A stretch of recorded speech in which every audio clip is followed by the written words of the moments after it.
यह डिमांड करते हैं कि ये पूरी जिम्मेदारी उत्तर प्रदेश के मुख्यमंत्री पर आती है, क्योंकि उन्होंने उत्तर प्रदेश की विधानसभा में खड़े होकर कहा था कि मिट्टी में मिला देंगे। देखो, आपने ये कहा ना, ये कोई जबान है एक देश के सबसे बड़े प्रदेश के मुख्यमंत्री की, जो बीजेपी के लोग उनको नरेंद्र मोदी के बाद या उनसे पहले प्रधानमंत्री बनाना चाहते हैं। शायद 2024 में बना देंगे या 29 में, नहीं मालूम, या प्रोजेक्ट कर देंगे। ये जबान है, एक मुख्यमंत्री की जबान होती है क्या? बताइए आप। नहीं, एक मिनट सुनिए, मुझे मुकम्मल करने दीजिए।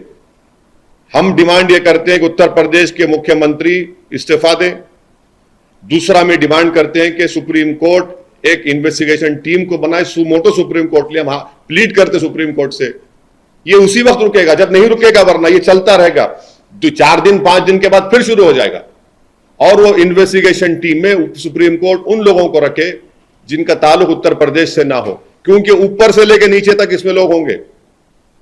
कहां से इनको हथियार आया, किसने कहा उनको वहां पर जाओ, किसने उनको इस तरह की बातें कही, ये सब चीजें निकलनी चाहिए, टाइम बाउंड। और दूसरी चीज, संविधान में आर्टिकल 311 है, और आर्टिकल 311 के तहत उन तमाम पुलिस ऑफिसर्स को निकालना चाहिए नौकरी से।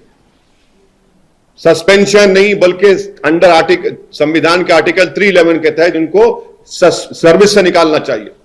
जब इन्वेस्टिगेशन टीम की रिपोर्ट आ जाएगी टाइम बाउंड मैनर में, सुप्रीम कोर्ट के पास ये एक्स मुस्लिम एक्स एमपी गए थे। सुप्रीम कोर्ट ने कहा कि स्टेट की जिम्मेदारी है, स्टेट ने देखिए क्या क्या हो गया स्टेट की मौजूदगी में। तो ये हमारा डिमांड है, और हम उत्तर प्रदेश के बीजेपी की गवर्नमेंट से अपील करते हैं कि जो मुस्लिम एक्स एमपी का हत्या की गई है, उनके 2 बेटे जुवेनाइल होम में, उनको छोड़े आप। आपके पास राइट है उनको छोड़ने का, ताकि वो अपने वालिद के, मरहूम वालिद के तदफीन में शामिल हो सके। इतना तो आप कर सकते हैं ना। दूसरा 2 तो खैर उसको बेल लेना पड़ेगा, कोर्ट की जाना पड़ेगा। जुवेनाइल होम में है 2 बच्चे, छोड़िए उन लोगों को आप। ये ठीक नहीं हो रहा है। हम बोल रहे हैं बार बार, ये उत्तर प्रदेश के लिए ठीक नहीं है, देश के लिए ठीक नहीं। आज हर वो भारत का नागरिक, मुसलमान के साथ जो भी भारत पर फख्र करता है, वो अपने आप को कमजोर और गैर महफूज समझ रहा है।